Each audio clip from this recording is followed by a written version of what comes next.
Dahan-dahan na nga sa paglalakad ang grupo ni Lino.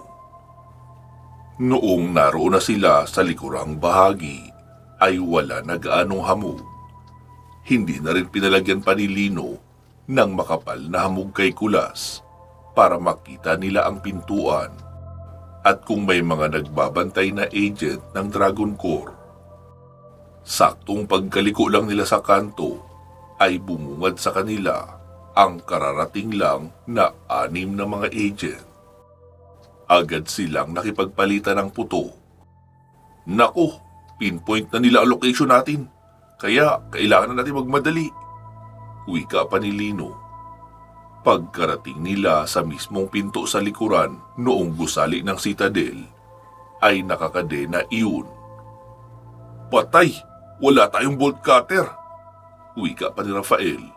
Sabi naman ni Lino, kaya ng espada ko yan.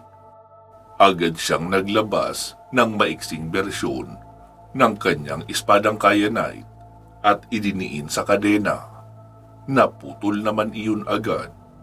Pero noong hatakin nila ang pintuan, nayari sa napakakapal na bakal, hindi pa rin mabuksan. Lintik, mukhang nakalak pa ito sa loob ba? Talagang doble-doble. Sabi naman ni Rafael, hindi mo ba kayang sirain nila ang pintuan? Kaya naman yan ng malakas na tigalpo. Kaso, siguradong wasak ang buong bahaging ito at hindi natin alam kung ano ang nag-aabang sa atin sa kabilang bahagi. Anong gagawin natin?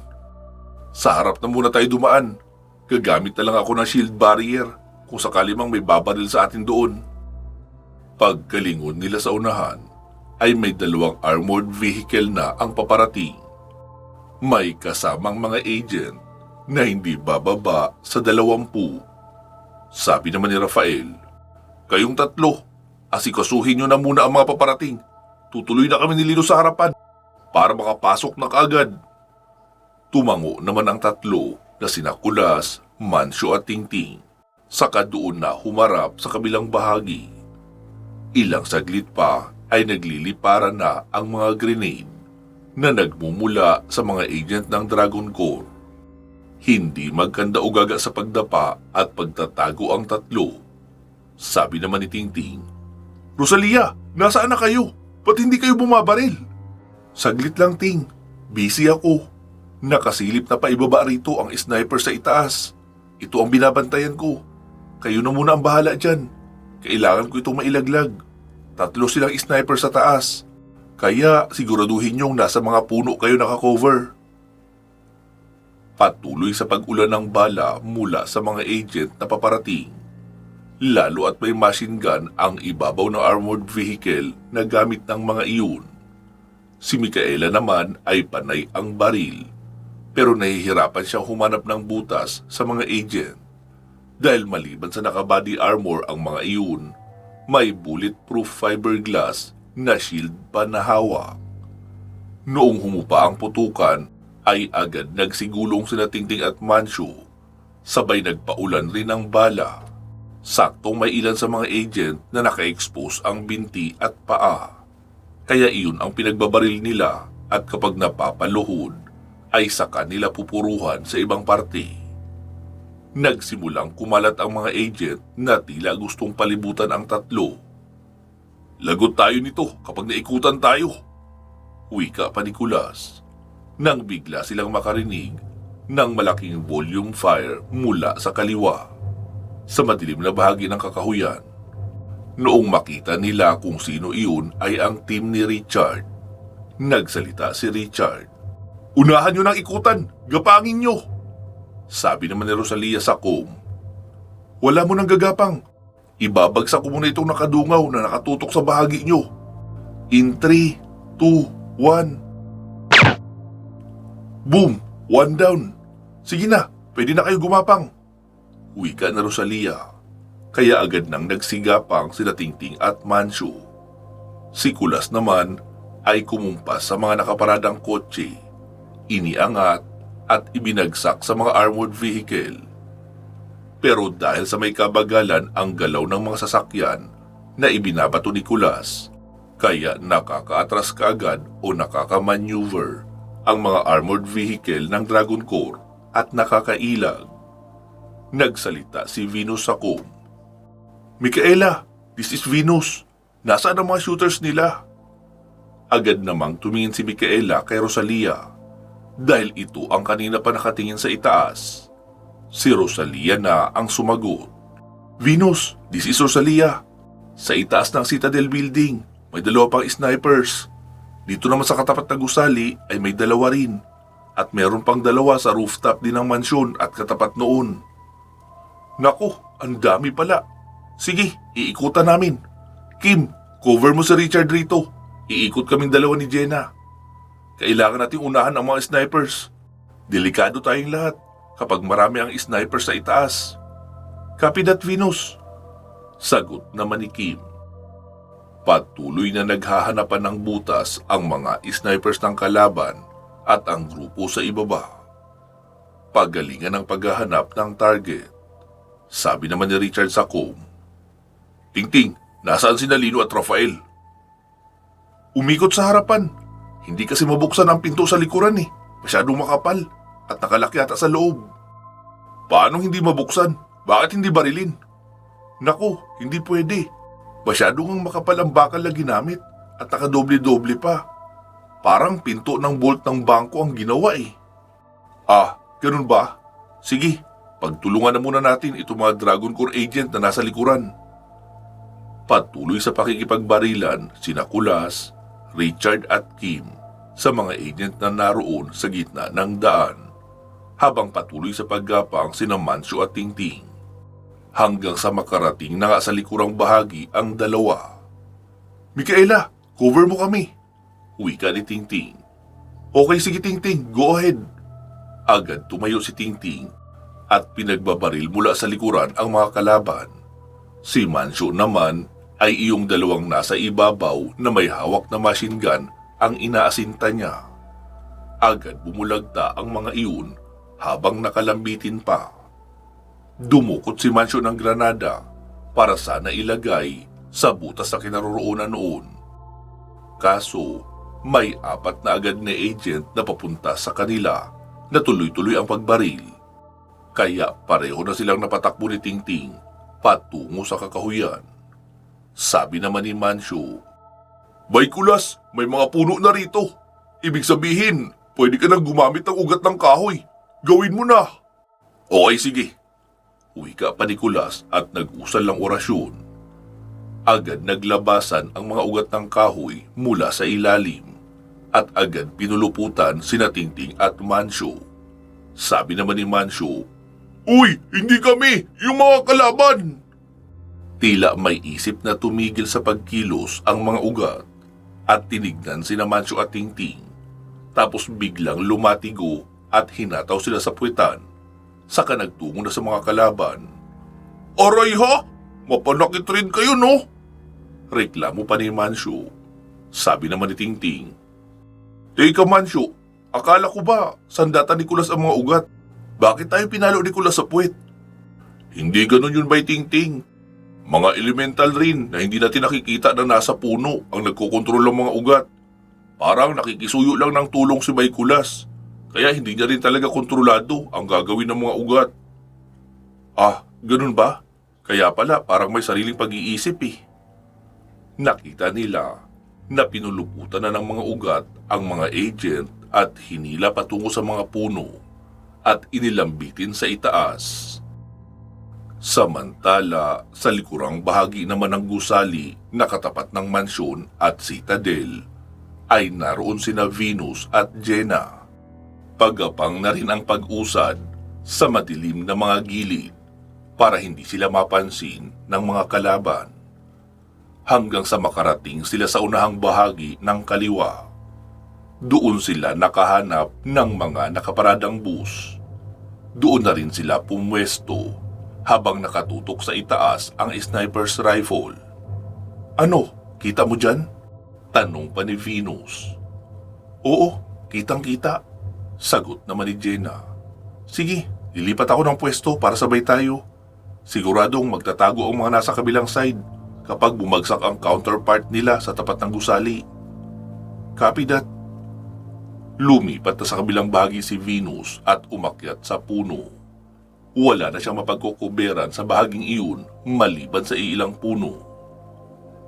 Ano? Ready? Yes. In 3, 2, 1. Wika pa ni Venus. Tag-isang bala agad ang tumama sa gilid ng ulo ng mga snipers sa itaas na nakatutok ang baril sa direksyon nila Kulas at hindi naisip na sa kabilang bahagi ay may ibang shooter. Muling nagkarga ng bala ang dalawang dilag at inasinta ang natirang dalawa pa sa itaas na nagkandara pa sa paghahanap sa kanila. Richard, clear na ang 4 na snipers sa rooftop ng mansyon at ng katapat na gusali. Ilipat kami ng pwesto para yung mga nasa citadel naman ang aasintahin namin. Wika pa ni Venus, pero nagulat naman silang dalawa nang biglang may 2 drones ang lumitaw sa harapan nila at agad silang pinaulanan ng bala. Kaya agad silang nagtakbuhan patungo sa kakahuyan sa unahan. Saan tayo nito papunta, Venus? Tanong ni Jenna. Hindi ko alam. Kailangan na muna nating iligaw ang 2 ito. Kapag nakalayo tayo kaunti, ay pumwesto ka sa kaliwa. Magpapatuloy ako sa pagtakbo patungo sa unahan para maging pain. Asintahin mo agad isa-isa para makabalik na tayo roon sa mga kasama natin. Copy that. Wika ni Jenna at patuloy sa pagtakbo ng mabilis ang 2. Noong makagawa sila ng distansya sa pagitan noong 2 drones, ay agad suminya si Venus at itinuro ang masukal na bahagi. Doon na dumiretso si Jenna, nagtago at naghandang bumaril ng drones. Si Venus naman ay kinuha ang 45 caliber na baril at bumabaril pa itaas para mas lalong makuha niya ang atensyon ng drones. Noong mapansin noong mga drones na nawala ang isa sa kanilang hinahabol, ay bigla iyong huminto at nag-iba ng direksyong tinahak ang isa. Dahan-dahan namang inilabas ni Jenna ang dulo ng kanyang baril at inasinta ang itaas na bahagi ng ulo ni Venus dahil naroon na ang isang drone na mabilis na kahabol. Hanggang sa magsalita ang isang agent na operator noong drones. Hanggang dyan ka na lang, miss. Ibaba mo sa lupa ang iyong baril at itaas ang kamay. Huminto sa pagtakbo si Venus. Inilapag ang baril sa lupa at dahan-dahang humarap sa drone habang nakataas ang kanyang mga kamay. Naglaglag ang drone ng posas sa harapan ni Venus. Isuot mo yung posas sa kamay mo. Sabi naman ni Venus, paano kung ayaw ko? Wika niya, sabay pinagmukhang baril ang kamay na nakatutok sa drone.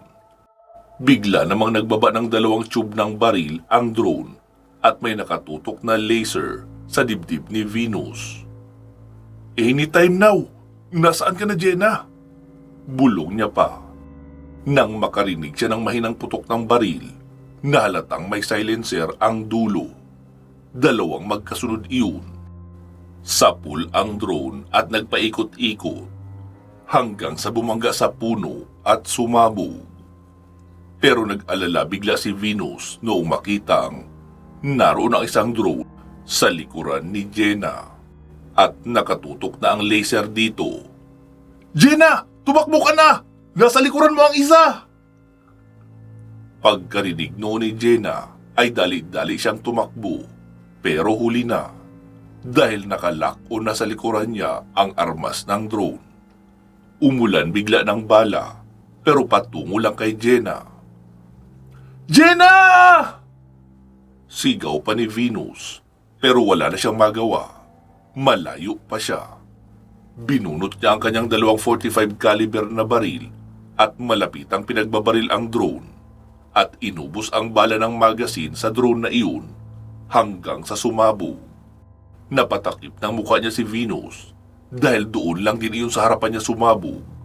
Kaya tumalsik rin siya sa lakas ng impact ng pagsabog na iyon. At noong bumagsak ay tumama ang ulo niya sa bato na naging sanhi ng pagkawala niya ng malay. Dinig naman sa bahagi nila Richard ang malakas na pagsabog kaya agad itong kinabahan. "Venus, ano nangyayari dyan?"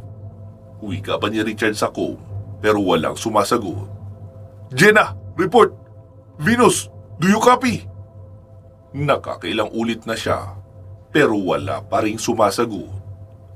Nagkatinginan sila ni Kim. "Kim, tara! Hindi sila sumasagot!" "Okay." Wika ni Kim at inilapag na muna ang dalang bag. Tanging baril at mga bala lang ang dinala. Patakbo na silang nagtungo sa bahaging likuran ng gusali.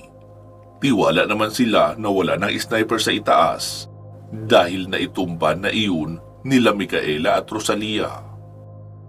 Patuloy sa pagtakbo ang dalawa at nauuna si Richard sa pagtakbo nang marinig niya ang hiyaw ni Kim. Noong lingunin niya ay wala na yun sa likuran, kundi nasa ere na. Bit-bit ng isang infected na mukhang paniki ang ulo. Ang mga paa naman ay kakaiba, parang paa ng unggoy. Kaso lang, mahaba ang daliri at may matutulis na kuko. Iyon ang nakabaon sa magkabilang balikat ni Kim, kaya abot-abot ang palahaw nito sa sakit. Lahat ng daliri ng nilalang ay nakabaon sa laman niya sa bandang balikat. "Kim!" Sigaw pa ni Richard, pero bago pa siya makapag-isip ng gagawin ay nakita niyang may isa pang nilalang na papasugod rin sa kanya. Tinutukan niya iyon ng kanyang mahabang baril at binanata ng sunod-sunod na putok. Pero magaling mag-maneuver sa ere ang nilalang. Pumapaikot-ikot sa mga madidilim na puno, kaya hindi rin makita ng malinaw ni Richard kung nasaan na. Pinakinggan niya rin ng mabuti ang palahaw ni Kim para sundan sana ito, pero malayo at hindi tiyak ang tamang direksyon, lalo at nasa ere ito. Paikot-ikot siyang sumusugod habang hinahanap ang nilalang na gusto ring sumaklot sa kanya. Nakapagtataka dahil kahit ipinikit niya na ang mga mata at pinakiramdaman ang paligid, ay wala siyang maramdaman na tunog ng pagaspas. Kanina lang ay napakalakas ng pagaspas noon, hanggang sa may tumalon na nilalang mula sa isang puno patungo kay Richard. Nasaklot siya noon, pero nagawa niyang paputukan ng baril ng maraming beses. Kaya kahit nasaklot siya noon sa balikat, ay muli pa rin siyang nakawala. Lalo at hindi naman bumaon ang kuko sa kanyang laman. Sinundan pa siya ng nilalang pagkabagsak niya sa lupa at nagharap sila para maglaban. Isang malakas na sampal sa muka ang kanyang tinanggap mula sa nilalang na iyon na nag-iwan ng malalim na kalmot sa kanyang noo, mukha at baba. Napaangil rin si Richard sa sobrang hapdi noon. Muli siyang nagkarga ng bagong magasin sa baril at niratrat iyon ang pagbaril, pero biglang nawala. "Hindi maaari ito! Kim, Venus, Jenna, hintayin niyo lang ako at darating ako. Kailangan ko lang tapusin ang isang ito." Wika ni Richard at patakbong hinabol ang nilalang na palipat-lipat sa mga puno habang binabaril. Alam niyang tinatamaan niya ito, pero hindi natitinag. Tila humahagikik pa ito at pinaglalaruan siya, hanggang sa muli siyang maubusan ng bala. Noong mapansin iyon ng nilalang ay agad huminto at nakangisi na nakatingin kay Richard. Agad iyong tumalon, sabay lipad patungo kay Richard. Ibinagsak ni Richard ang mahabang baril sa lupa at kinuha mula sa likuran ang nakasiksik na krus na kaloob sa kanya ng mga engkanto. Iyon yung mahiwagang sandata na kaya magbago-bago ng anyo. Depende sa gustong palabasin ng may hawak. Tinignan niya ang nilalang na papalapit sa kanya. "Mga hayop kayo! Ano ginawa niyo sa mga kasama ko?" Sigaw ni Richard at habang hawak ang krus ay unti-unting nagbabago ng anyo. Naging espada na nagliliwanag ang talim. Pero tila hindi natitinag roon ang infected. Nahayok lang sa laman ng tao. Patuloy pa rin iyon sa pagpalipat-lipat. Tumakbo na rin papasalubong si Richard, sabay patong sa isang may kalakihang bato at tumalon ng mataas roon. Kaya sakto iyon na magkakasalubong talaga sila ng nilalang sa ere. Bumuelo na rin ng malakas sa pagkalmot ang nilalang, ganun din si Richard. Pero mas humaba pa ang hawak niyang espada, kaya hindi pa nakakalapit ng tuluyan sa kanya ang nilalang, ay nahati niya na iyon sa gilid ng leeg paibaba sa katawan. Hingal na hingal si Richard noong maglanding siya sa lupa. Nakarinig siya ng putok ng baril sa unahan, kaya muli niyang naalala si Kim. Dali-dali siyang tumakbo papunta sa may unahan. Naabutan niyang nakatayo ang nilalang na iyon sa harapan ni Kim. Habang si Kim naman ay nakatutok ang baril na wala ng bala. Malala ang tama nito. Maraming kalmot sa mukha, may sugat ang buong katawan, at may malalalim na butas sa magkabilang balikat. Iyon yung pinaghawakan ng infected. Mabilis lumapit si Richard at tinagpas ang leeg noong nilalang. Sinalag pa iyon ng pakpak, pero baliwala. Naputol ang pakpak at naputol rin ang leeg. Pagkabagsak noon sa lupa ay agad niyang nilapitan si Kim. Kim, huwag ka mag-alala. Itatakas na kita rito. Mauuna na tayong aalis para magamot na agad ang mga sugat mo. Naiiyak na wika ni Richard. Sabi naman ni Kim, huwag na, Chard. Alam naman natin pareho na hindi ko na matatakasan ito. Masyado nang marami ang dugo na nawala sa akin. Baka minuto na lang ang bibilangin ay magiging infected na rin ako. Lalo at bumaon sa loob ng katawan ko ang mga daliri mismo. Noong naka-second stage, mutated biohazard being. Samahan mo na lang muna ako rito hanggang sa malagutan ako ng hininga. Natatakot ako, Chard. Uwi ka pa ni Kim na nakadilat ang mga mata pero parang wala itong nakikita. Niyakap lang ito ni Richard habang umiiyak na rin siya. Chard, bakit wala na akong makita? Ang dilim ng paligid. Giniginaw na rin ako. Huwag kang matakot, Kim. Narito lang ako. Yakap-yakap kita. Maraming salamat, Chard. Uwi ka pa ni Kim at unti-unti nang natahimik. Hanggang sa mapansin ni Richard na bigla yung nagkumbulsyon. Kumikisay na ito. Ibig sabihin, nagiging infected na rin. Kaya binunot ni Richard ang kanyang .45 caliber na baril at idinikit sa ulo ng dalaga habang yakap niya pa rin ito ng mahigpit. Napapikit na lang siya habang tumutulo ang luha at kinalabit niya na nga ang gatilyo ng baril.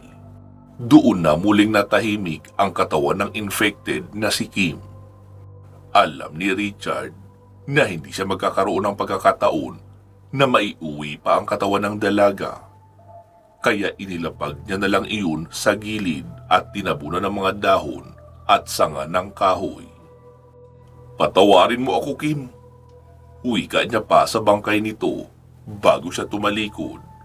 Kailangan niya pang hanapin ang dalawa niyang kasama na sina Jenna at Venus. Gamit ang cellphone ay nag-on siya ng locator para malaman ang lokasyon ng dalawa. Mabuti at may dala rin namang cellphone ang dalawa, kaya alam niya ang direksyon kung saan niya iyon hahanapin. Halos wala siyang makita sa daan sa panlalabo ng kanyang mga mata, gawa ng luha na ayaw tumigil sa pagbalong sa kanyang mga mata. Hanggang sa makarinig siya ng mga infected na halatang may nginangasab na karne. Muli siyang kinabahan. Venus? Jenna? Tawag niya na narinig ng mga infected at siya naman ang inatake. Nagbago ng anyo ang krus at naging latigo, kaya hinataw niya iyon sa mga infected na papalapit. Lahat ng nasa pool ay naputulan ng ulo o kahit anong parte ng katawan na tinatamaan. Noong maubos ay pinuntahan niya ang bahagi kung saan niya nakitang nagkumpulan ang mga infected. Nanlambot ang kanyang mga tuhod nang makita ang damit na suot noon sa ilalim ng black tactical suit. Walang iba kundi si Jenna. Inilingan niya ang tingin sa paligid. Madilim pa rin kahit may liwanag kaunti ng buwan. Tinignan niyang muli ang locator. Nasa malapit lang si Venus. Kaya naglakad siya papunta roon. Nakita niyang nakahandusay ito sa gilid ng puno kung saan masukal ang ibaba. Iyon marahil ang dahilan kaya hindi nakita ng mga infected. Dali-dali niyang nilapitan at hinawakan ang gilid ng leeg. May pulso pa ito. Venus! Venus! Gising! Wika niya rito sabay tapik sa mukha. Hindi nagtagal ay nagkamalay naman ang dalaga. Napahawak iyon sa likurang bahagi ng ulo. May dugo. Inilabas ni Richard ang nakahandang pangbenda na nasa kanyang cargo pants at tinalian ang ulo ni Venus. Ilang saglit pa bago naalala ni Venus ang mga kasama. Richard! Si Jenna! Oo, alam ko. Naabutan ko siyang kinakain ng mga infected. Si Kim, nasaan? Malungkot na tanong pa ni Venus dahil mukhang may ideya na ito sa nangyari.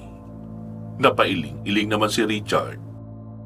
Doon na napahagulgol ang dalaga at yumakap kay Richard. Maging ang binata ay naiyak na rin. Dalawa kaagad sa mga kasama niya ang nalagas ng mga infected.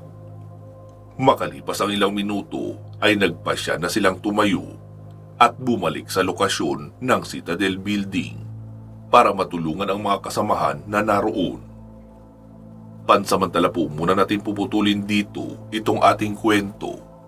Magsama-sama tayong muli sa part 283. Mag-iingat po kayo palagi at hanggang sa muli.